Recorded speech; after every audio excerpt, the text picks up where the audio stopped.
అందరికీ నమస్తే అండి. ఎన్నాళ్ళు మా తొర్రపల్లి పేరు నాని ఒకడే కొద్దో గొప్ప బూతులు లేకుండా మాట్లాడతాడని చెప్పేసి నేను అనుకున్నాను. కానీ మా తొర్రపల్లి పేరు నాని కూడా స్టార్ట్ చేసేసాడు. వీడియో మాట్లాడేస్తున్నాడు పిల్లలు అని చెప్పేసి అని, వాడి అమ్మ మీ అమ్మ అని చెప్పేసి అని. ఈ పిచ్చినా కొడుకులకి అర్థం కావట్లా. వీళ్ళ ఓడిపోయిందే వీళ్ళ నాయకుల భాష భరించలేక, రాష్ట్ర ప్రజలు ఎవరు కూడా సహించలేకపోయారు. వీళ్ళు ఏకయాదవులు మంత్రులుగా ఉండి, అధికారంలో ఉండి, ఎమ్మెల్యేలుగా మంత్రులుగా చలామణి అవుతూ పచ్చి బూతులు మాట్లాడుతున్నారా. పక్కా పోరం బొగ్గలకి మనం ఓట్లేసి గెలిపించామని చెప్పేసి ఒక నిర్ణయానికి వచ్చి వీళ్ళకి 11 నుంచి మూలలు కూర్చోబెట్టినా సరే వీళ్ళ భాషలో మాత్రం మార్పు రాలేదండి. ఇప్పుడు అర్జెంటుగా అధికారాన్ని జగన్మోహన్ రెడ్డికి ఇచ్చేయాలంట. ఇది చేత కాకపోతే జగన్మోహన్ రెడ్డికి ఇచ్చేయండి. ఈ తొరుపులో చెప్పే మాటలు జగన్మోహన్ రెడ్డి వేలేస్తాడు. వేలేసాడు, 5 ఏళ్ళు వేలేసాడు. మేము చూసాం. బ్రహ్మాండంగా వేలేసాడు. 5 ఏళ్ళు బ్రహ్మాండంగా తినేసారు. పైగా ఇక్కడికి వచ్చి పనికిమాల ఉపన్యాసాలు చెప్తున్నారు. తుఫాను ప్రభావితం అంటే తుఫాను వచ్చినప్పుడు 10 రోజుల ముందు బెంగళూరు వెళ్ళిపోయాడు, 10 రోజుల తర్వాత వచ్చాడు. ఈ తొరుపులోడు మాట్లాడుతూ నారా లోకేష్ గారు పిల్లలతో కలిసి ముంబైలో ఎంజాయ్ చేస్తున్నాడు, క్రికెట్ మ్యాచ్ చూస్తున్నాడు అని చెప్పేసి మాట్లాడుతున్నాడు. మరి జగన్మోహన్ రెడ్డి ఎవరితో ఉంటున్నాడు బెంగళూరులో? అలా ఎవరితో కదా. ఒకవేళ పేరు నాని భాషలో చెప్పాలనుకుంటే కనుక మేము కూడా అనొచ్చు కదా, జగన్మోహన్ రెడ్డి పిల్లలతో కలిసి బెంగళూరులో ఎంజాయ్ చేస్తున్నాడు, నీకు బాగుంటుందా? యాదవులకి లేకి భాష మాత్రం పోవట్లేదండి. అది పోదు, పొలంలో పెట్టేదాకా లేకి భాష మాత్రం పోదు. ఏమన్నా అంటే మరి జగన్మోహన్ రెడ్డిని ఇలా అంటారా అని చెప్పేసి మళ్ళీ ఏడుతారు. ఇలాంటి లేక్ గాలి చేత మాట్లాడిపించేస్తారు ముందే. ఒకసారి ఏమని మాట్లాడుతున్నాడు వినిపిస్తా చూడండి. ఇచ్చేస్తారా బెంగళూరు నుంచి నీ తొర్రపల్లి బావు డబ్బు మెయిన్గా పనిగా ఉన్నవాళ్ళు మీలాంటి వాళ్ళు ఇవాళ వెళ్తున్న ఏడుబడిలో వాళ్ళ ప్రజలకు శాపం. మీలాంటి వాళ్ళు జగన్మోహన్ రెడ్డి గారు వెళ్తాడు, ఏం పరిశీలిస్తాడు? బెంగళూరు నుంచి వెళ్తాడా దిక్కుమల సవట్ సన్నాసి? వెళ్తాడా జగన్మోహన్ రెడ్డికి ఇచ్చేస్తారా? రామోత్నానికి ఎలక్షన్ దేనికి? ఇంకా ఇచ్చేయండి, మాకు ఇచ్చేయండి, మాకు అధికారం ఇచ్చేయండి, మేము వేలేస్తాం. బెంగళూరులో కూర్చొని వేలేస్తారా? అప్పుడు ఇంకేమైనా మాట్లాడతాం? అమలక్కలు బుద్ధి తిట్టేస్తారా? ముందు అసెంబ్లీకి వచ్చి తాగలేదండి వీళ్ళు ఎదురుగాని. కానీ సౌట్ సన్నాసులారు మనం మాట్లాడితే అసెంబ్లీకి వెళ్ళి వెళ్ళాం కానీ మనం ఇక్కడ మైకుల ముందు పెద్ద పెద్ద ఉపన్యాసాలు ఇచ్చాడమే. నిన్నమన్న దాకా నువ్వు మా ఆవిడ కేసులు దొరికించేసరికి ఒక్కటి శివుడు ఈ ఆవిడికి బలం వచ్చేసింది. ఇప్పుడు అర్జెంటుగా మనం ఏదో కేసులో లోపలేస్తే మనకు కొంత ఫేమ్ వచ్చేద్ది. మన స్టేట్ లెవెల్లో మనం ఎలగబడచ్చు అని చెప్పేసి వీడి ఆలోచన వీడిది. ఇంకా ఈ అతి మాటలు తగ్గించుకుంటే బాగుంటుంది. ఏలేస్తాడట ఏలేస్తాడు, ఏలేసాడు. అలాగే 5 ఏళ్ళు ఏలేసాడు. ఏలేసి రాష్ట్ర ప్రజల చేత చేపల మించేసాడు. పైగా ఇప్పుడు వచ్చి ఏలేస్తాడు. అవి చేద్దాం, మన లోపాలు సరిదిద్దుకున్నాడు. బుద్ధి జ్ఞానం లేని ప్రభుత్వం మీది. పిల్లలతో క్రికెట్లకు తిరిగేటువంటి రైతులు ఇక్కడ చస్తంటే అదో లక్షణాన్ని తుఫానికి పిల్లలతో సరదాకి క్రికెట్ చూసుకుంటారు. మరి జగన్మోహన్ రెడ్డి సరదాగా అది కాదండి, బెంగళూరులో ఉంటుంది పిల్లలతో కలిసి. చాలా వరస్ట్గా ఉంటుంది ఈ పదం మేము మాట్లాడితే. ఇప్పుడు మీరు పిల్లలు అని మాట్లాడితే మేము జగన్మోహన్ రెడ్డి పిల్లల ప్రస్తావన తీసుకురాం. కానీ మేము మీ అంత లేగలం కాదు. కానీ ఖచ్చితంగా జగన్మోహన్ రెడ్డి పిల్లలతో కలిసే కదా బెంగళూరులో ఉంటున్నాడు, వేరే వాళ్ళతో ఏం కలిసి ఉండట్లేదు కదా. జగన్మోహన్ రెడ్డి కూడా ఎంజాయ్ చేస్తానికి బెంగళూరులో ఉంటున్నాడు. యలహంక ప్యాలెస్లో పని ఏముంది జగన్మోహన్ రెడ్డికి? ఎందుకున్నాడు? పిల్లలతో ఎంజాయ్ చేస్తానికే కదా. మరి నారా లోకేష్ గారు పిల్లలతో క్రికెట్ చూస్తానికి వెళ్తే మీకు వచ్చి నొప్పి ఉంది.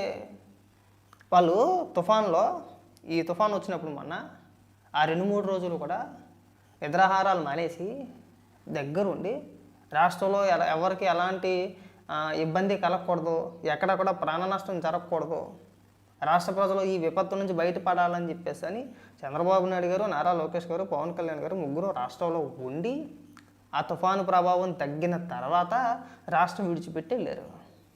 నారా లోకేష్ గారు ముంబై వెళ్ళినా, చంద్రబాబు నాయుడు గారు లండన్ వెళ్ళినా, పవన్ కళ్యాణ్ గారు హైదరాబాద్ వెళ్ళినా ఆ ప్రభావితం తగ్గిన తర్వాత పర్వాలేదు, రాష్ట్రానికి ఎలాంటి ముప్పు లేదని తెలిసిన తర్వాత రాష్ట్రం విడిచిపెట్టి వెళ్ళారు. జగన్మోహన్ రెడ్డి రాష్ట్రానికి ఎప్పుడు వచ్చాడు? తుఫాను ప్రభావం తగ్గిన తర్వాత 10 రోజుల తర్వాత పర్వాలేదు, మనం హ్యాపీగా వెళ్ళొచ్చు, హ్యాపీగా రావచ్చు. ఈలోపు ఏమన్నా శవరాజకీయాలు అంటే శవరాజకీయాలు చేయడానికి ఎక్కడైనా సరే శవాలు ఏమైనా ఉంటే గ్యాదర్ చేయండి అని ఒక 10 రోజులు టైం తీసుకున్నాడు. ఎక్కడ శవాలు దొరకలా. తర్వాత ఈ ప్రమాదం జరిగింది గుడిది కాశీబొగ్గ వెంకటేశ్వర స్వామి ఆలయంలో తొక్కేసలాట. అక్కడికి వెళ్దామని చెప్పి ప్లాన్ చేసుకున్నాడు. ఇప్పటికే శవాల రెడ్డి అని చెప్పేసి ఒక పేరు వచ్చేసింది. ఇప్పుడు వెళ్తే బాగోదని చెప్పేసి ఆగిపోయాడు. 10 రోజుల తర్వాత తీరుగ్గా వచ్చి మన పెయిడ్ ఆర్టిస్టులు పెట్టుకొని చుట్టుపక్కల గ్రామాల నుంచి డబ్బు ఇచ్చి జనాన్ని తీసుకొచ్చి వాళ్ళ చేతిలో తడిసిపోయిన ఆ వరి పంటను పెట్టించి ఏమన్నా స్క్రిప్ట్ వేసారా బాగా ఇవాళ ఇక్కడికి వచ్చి మీరు మాట్లాడుతూ మీరు బెంగళూరులో ఉంటూ మీరు ఇతర రాష్ట్రాల్లో ఉంటే వాళ్ళు నారా లోకేష్ గారిని మీరు విమర్శిస్తారా? మేము మాట్లాడుతాం. ఇప్పుడు పేరు నాని అన్న పదం మళ్ళీ సపరేట్గా ఏమి అనట్లేదు. పేరు నాని నారా లోకేష్ గారిని ఉద్దేశించి పిల్లలు అన్నాడు కాబట్టికే నేను జగన్మోహన్ రెడ్డిని ఉద్దేశించి పిల్లంతా కలిసి బెంగళూరులో ఉంటాడని చెప్పాల్సి అనాల్సి వస్తుంది. లేకపోతే అనాల్సిన అవసరం లేదు. గుర్తుపెట్టుకుని బాగా ముందు ఏమైనా సలహాలు ఇవ్వాలనుకుంటే ఆ తొరుపుల్లోడికి చెప్పండి. వాడు తొరుపులు సన్నాసి నువ్వు ఏది పడితే మాట్లాడమాకరా, కౌంటర్లు చాలా గట్టిగా పడిపోతున్నాయి. ఇక్కడ జగన్మోహన్ రెడ్డి బెంగళూరులో ఎవరితో కలిసి ఉంటున్నాడని చెప్పేసి అడుగుతున్నారు. కాస్త మాట్లాడేటప్పుడు కాస్త తెలివి అంటే సోయిలో ఉండి మాట్లాడని చెప్పేసి వాడికి చెప్పండి. అధికారం ఉంటే అమిత్ షా కోడికి ఏంటి కొండ మీద కోర్టు కూడా సావాసం చేస్తాయి. అమ్మ మీరు పెద్ద గొప్పలు పోటుగాళ్ళగా క్రికెట్లో మీరు ఆడిచ్చామని చెప్తారు. మేము చెప్పేది అదేరా బాబు. ఇవాళ మీకు బలిసిపోయి అని మాట్లాడుతున్నారు కానీ లేకపోతే మీ అమ్మ మీకు ఎవడెత్తాడరా ఓట్లు అసలు బాగుంటుంది ఇలాగా. నేను కూడా నీ అమ్మ నీ అక్క నీయాలి అని చెప్పేసి అంటే బాగుంటుందా? వారు బాబు నువ్వు మాజీ మంత్రి నడిపించినా కొడక, నువ్వు ఒక మాజీ మంత్రి మరీ బొగ్గల్లో మాట్లాడితే అట్ట, మరీ లెగ్గల్లో మాట్లాడితే అట్టగాని అడుగుతున్నా.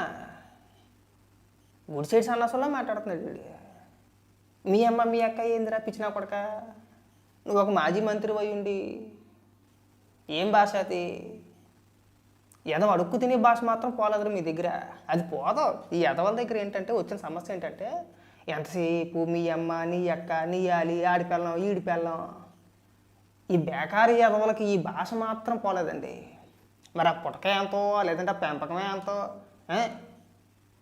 మీ ఇంట్లో మీ అబ్బాయిని కూడా ఇలాగ మాట్లాడతావా, మీ ఆవిడతో కూడా ఇలాగ మాట్లాడతావా, మీ అమ్మ మీ అక్క అని చెప్పేసి ఏం భాష రాతి సవట. రాజకీయ నాయకుడు ఒక మాజీ మంత్రి దిక్కుమాలోడా గుర్తుపెట్టుకో బాగా. అలా మాట్లాడకూడదు. పొరంబోకి ఎదవలు మాట్లాడినట్టు మాట్లాడకూడదు. నీ అమ్మ ఆడమ్మ ఏందిరా ఇది అడుగుతున్న ఎదవలారా ఏం భాష అది అని అడుగుతున్నా. ఎదవలు రాజకీయ నాయకులు అనడానికి సిగ్గేస్తున్నారా? మాకు సిగ్గేస్తున్నారా? నిజంగా మీ గురించి మాట్లాడకూడదని చెప్పేసి అనుకున్నాను కానీ ఏం భాష అది పోల్చడానికి కూడా ఉంటుంది. మనం రాజకీయంగా విమర్శించవచ్చు, ఘాటుగా విమర్శించవచ్చు, బ్రహ్మాండంగా విమర్శించవచ్చు కాదనట్లా. మరి అమ్మలెక్కల దాకా ఎందుకురా? నీ పిల్లం అంటాడు, పిల్లలు అంటాడు, ఆడమ్మంటాడు, ఈడమ్మకి అంటాడు. ఒకటి అమ్మ మేమంటే బాగుంటుందా చెప్పు? కాస్త మన ప్రజలు మన ముఖాన్ని తుప్పుకుని ఎందుకు కూసారు అనే ఇంగిత జ్ఞానం ఇంకా లేకపోతే మరి సోంబేరదవల్లా మాట్లాడుతూ ఉంటే మీ గురించి మాట్లాడుకొని టైం బొక్క. మీ అమ్మాయి ఎందుకు వచ్చిందిరా నాకు అర్థం కావట్లా, పేరునని మీ అమ్మాయి నాకు అర్థం కావట్లా. ఎదవల అంతే, ఎదవల్ల ఇంకా మనం ఏదో వెనకడి కోసం ఆమెతుంది. అలాగా ఇంక మీ భాషను మార్చడం ఎవడి వల్ల కాదురా. మీరు అలాగే రాలిపోతూ ఉంటారు అంతే. అదొక రకమైన పోయే కాలం మీకు సావట సన్నాసి. క్రికెట్ లేదు భారతదేశంలో. రేపు నాన్న మామూలుగా మా జగన్మోహన్ రెడ్డి ముఖ్యమంత్రి అమిత్ షా కొడుకు మోడీ చుట్టాలు అందరూ నాతో సావాసం చేస్తారు. జన్మలో అవ్వడం గుర్తుపెట్టుకో. ఈ జన్మలో జగన్మోహన్ రెడ్డి మళ్ళీ ముఖ్యమంత్రి అవ్వడం గుర్తుపెట్టుకో బాగా. ఏదో లాస్ట్ టైం అంటే రాష్ట్ర ప్రజల దురదృష్టమో కర్మకాలో జగన్మోహన్ రెడ్డి అదృష్టమో బాబాయ్ మర్డరో లేదంటే ఇంకొకటో అన్నీ కలిసి వచ్చేసి ఆ ముఖ్యమంత్రి అయ్యాడు. కానీ మళ్ళీ బుద్ధున్నాడు ఎవడన్నా ఓటేస్తాడు ఇట్రా. మీ భాష లేదంటే మీ వాళ్ళకం మీ విధానం చూసినాడు ఎవడన్నా ఓటేస్తాడు మీకు. ఇవాళకి భాష మాట్లాడదుగా నీ దగ్గర, ఇంకా అమ్మ అక్కాలని మాట్లాడుతున్నారుగా. మళ్ళీ అయిపోతాడు ముఖ్యమంత్రి సూదికెళ్ళే. పెద్ద గొప్పలు చెప్పుకున్నా క్రికెట్లకి రైతు అలు లక్షణ చేస్తుంటే ఇవాళ మీ యువకులలో తిరిగావు. ఏదన్నా యువకులలో జనం చెప్పింది ఒక్కటన్నా నువ్వు ఆచరించి చూపించావా అని అడుగుతున్నా. కాబట్టి బతికితే రాజకీయ నాయకుడు ఎవడైనా సరే అయితే రాజశేఖర్ రెడ్డి లాగా బతకాలి, లేదా జగన్మోహన్ రెడ్డి లాగా బతకాలనేది. ఏం జగన్మోహన్ రెడ్డిలా బతకాలా? ఏమంత గొప్పగా సాధించేసాడని జగన్మోహన్ రెడ్డిలా బతకాలి? ఆ బతుకంత నీచమైన దిక్మాల బతుకు ఇంకొక బతుకు ఉంటుంది. తల్లి ఊసేద్ది, చెల్లి ఊసేద్ది, ముఖం మీద కాంట్రించి ముఖం మీద ఊసేస్తారు. తల్లి చెల్లి ఊసేస్తారా బాబు? అదొక బతుక. సొంత చెల్లి చేత మా అన్న మంచోడు అని చెప్పించుకోలేడు. సొంత చెల్లి పొగడదు, చిన్నాన్న కూతురు పొగడదు, సొంత చెల్లి పొగడదు. బయటకు వచ్చి తల్లి నిర్మోహమాటంగా చెప్పొద్ది. తల్లిపైన కేసేసాడు. అదొక బతుక. అది బాబు అదొక దరిద్రపు కూడా దిక్మాల బతుకురా బాబు, గుర్తుపెట్టుకో బాగా. ఈ ఎదవ సచ్చు మాటలు మాట్లాడితే ఇలాగే మాట్లాడతాం. కాస్త ఏదైనా ఉంటే నువ్వు ఎలాగ ఓడిపోయి సచ్చావు. జగన్మోహన్ రెడ్డి ఎలా గెలిచాడు, 11 వచ్చినాయి. ఆ 11 మందిని అసెంబ్లీకి వెళ్ళి అసెంబ్లీలో తగలడమనండి, అక్కడ మాట్లాడమనండి. తర్వాత మీలాంటి పనులందరూ వచ్చి అప్పాబాయ కోర్లు ఇక్కడ మాట్లాడుకోవచ్చులే, కానీ ముందు అసెంబ్లీకి వెళ్ళి మాట్లాడమనండి. సవటా ఇక్కడికి వచ్చి మాట్లాడావు కానీ ఈడక్క ఆడాలి అనుకుంటాను. దిక్కు మాకు పోరమ్మ కదా.